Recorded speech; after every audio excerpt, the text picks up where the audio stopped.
Hi guys and welcome to Thrazone.com. This is Mohit Soni. What you're looking at is the Audi Q3 Sportback for the year 2023. This is of course a brand new model for the company in India and globally as well. The coupe SUV from Audis are picking a momentum because that's where a lot of luxury car prospective buyers are. They're looking for coupe in the SUV space as well. They've enjoyed that in the hatchback and in the sedans. They are now looking at the SUVs, so Audi is also giving them this. There are many coupe SUVs that are already available in the international lineup, and one of them is here. More are to follow. Of course, the bigger brother for the Q3 Sportback is the Audi Q8, which is a born coupe SUV. There is no other variant of the Q8. It is just a coupe. Unlike the Q3 has a normal sibling, which is the normal Q3. This is the coupe version, which is the Sportback version, and as you can see, it looks quite nice in this turbo blue color, which Audi India also seems to be liking. Last time we saw this color was in the S5, and just look at the rear design. It looks really nice. Tapers down really well. You've got this spoiler here. I think it helps in the spoiler which is on the top over there to make sure that you're getting a good view of what is behind, despite its coupe look. You've got these very sharp LED lamps, which are very sharper on this side and very chunky on this side. You've got these nice LED elements inside, the Quattro badging and the Quattro 4-wheel technology that is on offer with this car. The side profile again looks quite nice. You've got these good looking alloys, not great, but they have anti-theft lug nuts on it to make sure that your wheels are safe. Coming at the front, typical Audi grille, not too big enough. It's got chrome elements here which make it look nice from far away distance. The LED DRLs always just keep on getting better and better with Audi. Seen here are also quite good, and yeah, you've got these aluminum elements down here as well. And overall, a really good car in this monsoon with all the green in the background. The turbo blue color is doing really well as well. This is quite an impressive car to look at. This is of course the S-Line version. There is a badge here for that as well. And let's get inside. You have keyless entry and go. True keyless entry and go. You just need to come and put the put your hand in the grab handle here until the door will open. You will get power seats on offer, and surprisingly no memory or no ventilation on offer.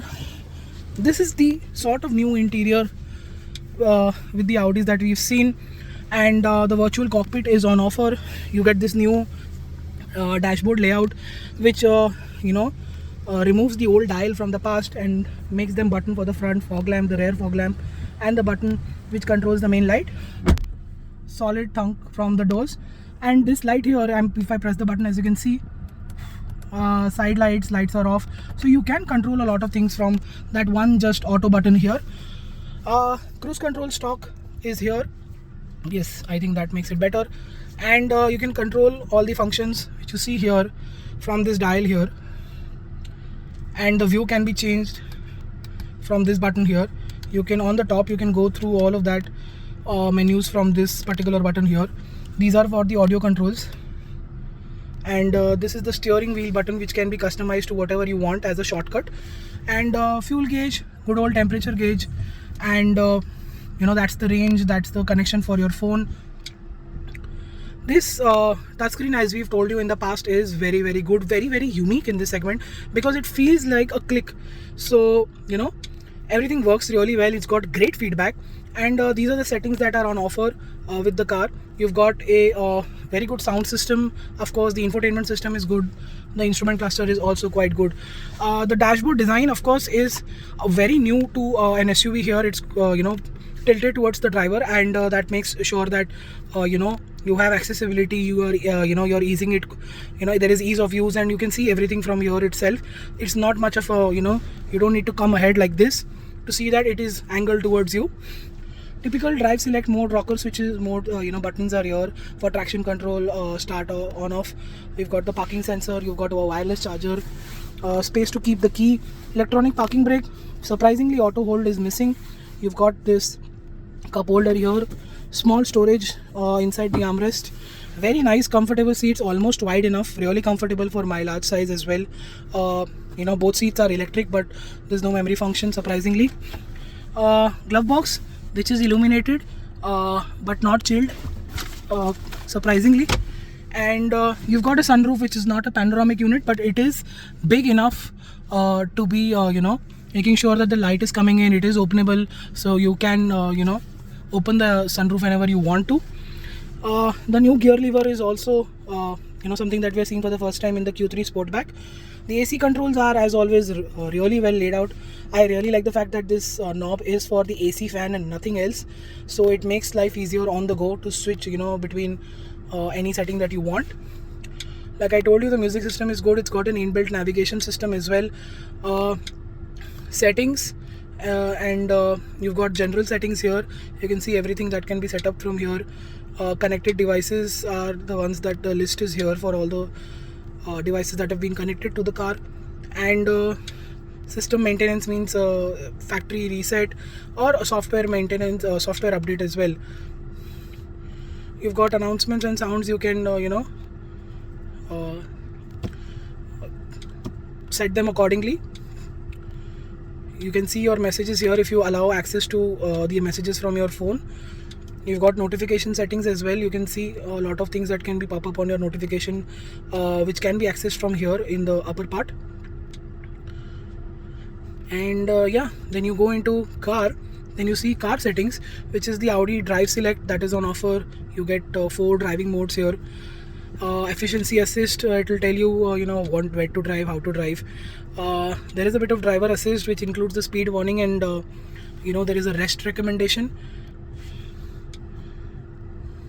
This is the lights and vision part, the exterior lighting, interior lighting, and rain sensors. Parking aid, you can customize it quite well. So there is, as always, a lot of options seen here, which is brilliant. And great screen to use, despite in this segment quite clearly the very best.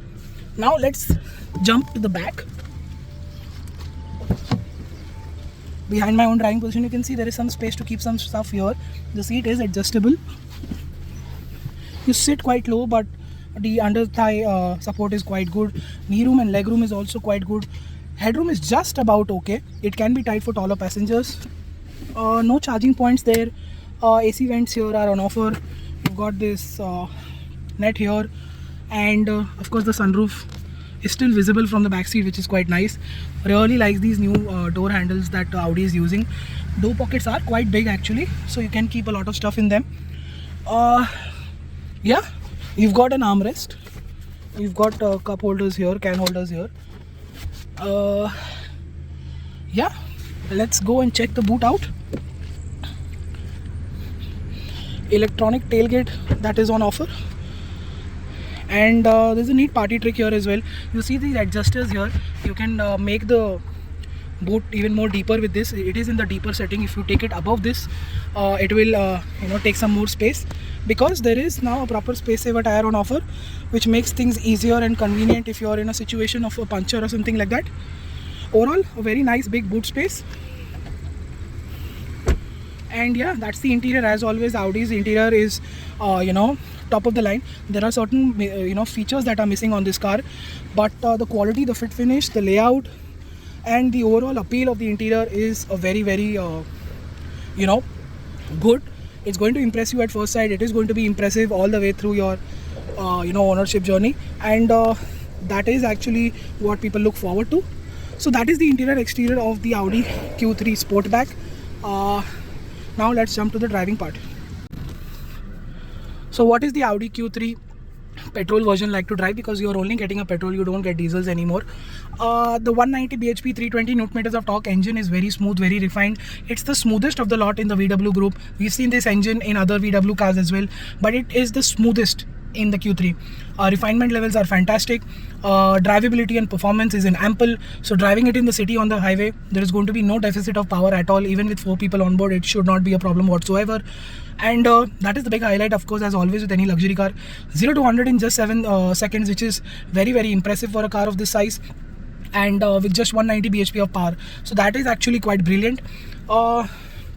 Like I said, the engine is very smooth. It revs very cleanly and freely till the red line. It makes a lot of horsepower and torque, so performance is also great. The gearbox, as always, is brilliant. In fact, fuel efficiency is also quite good. You can see almost up to 12 to 13 kilometers in the city and 15 to 16 on the highway. So I think that is spectacular numbers for a car that is fun to drive at the same time. Ride quality, as always, is downright brilliant with this Audi Q3 Sportback. And the 18-inch wheels with slightly higher profile tires, they're doing the job really well. At the same time, the steering also provides good feedback. It's very precise and light when you need it. It gets heavier on the highway as well. And body roll is also well in check. The best part, of course, is the quattro, where you get a lot of grip, so you can carry a little bit more speed than usual, even if you're just driving normally. And this car will help you push it a little further, and it will do that with absolute ease, with no stress whatsoever, because quattro means you have a lot of grip. The steering also provides great feedback, so you will be driving it a little bit faster in the corners, and I think that's a good thing. Pushing it very hard is also great fun to drive. The tires are Michelin tires, which provide great feedback. They offer very good grip, and even the braking is quite good thanks to the bigger brakes and the very good tires supporting that aspect. So I think the Q3 Sportback is actually good to drive. Of course, it is 4-wheel drive, so it's great. In every situation you can go a bit off-roading, you can do mild trail driving and go over bad roads, uneven roads, and ground clearance is not an issue. So I guess with all that performance, all that fun to drive aspect, you get a lot of practicality on offer. I think the pricing is slightly higher because the features are a bit missing, but then again, this car is localized, so it should be easier to maintain. And Audi is working really hard on this after sales and service part, where you get a lot of roadside assistance, 5 years plus warranty. There is extended warranty, and with this engine, 2-liter TFSI engine being used everywhere in all VW cars in India as well, this is sort of be proving out to be a very good engine with a very good gearbox, which is has good stories to tell in terms of reliability. But it is again too early to say, because it's only been 3 to 4 years where we are seeing this engine everywhere within the VW group. So everybody has their own different tune, but largely being the same also has its own benefits, and that is the benefit that you're getting with the Q3. An interior that is really well made. The car looks great on the outside. It is a fun to drive Audi. It's practical with 4-wheel drive, ground clearance, lot of space, lot of boot space. So you should definitely consider this car if you're looking for a petrol SUV in this segment, because the Volvo is a bit dull. The the X1 also is a bit dull. The GLA, of course, is also a bit dull with a smaller engine. So the only SUV that you can buy with a proper engine that is refined, economical, fun to drive, and performance oriented at the same time, the Audi Q3 remains your only option in this segment. And we're really great to seeing that Audi is maintaining the 2-liter petrol engine and not downsizing for their smaller cars, which makes it a very good car in this segment, and we can't recommend that enough. That's it. Thank you so much for watching. Make sure you like, share and subscribe. Follow us on our website and social media for everyday updates. Until then, goodbye.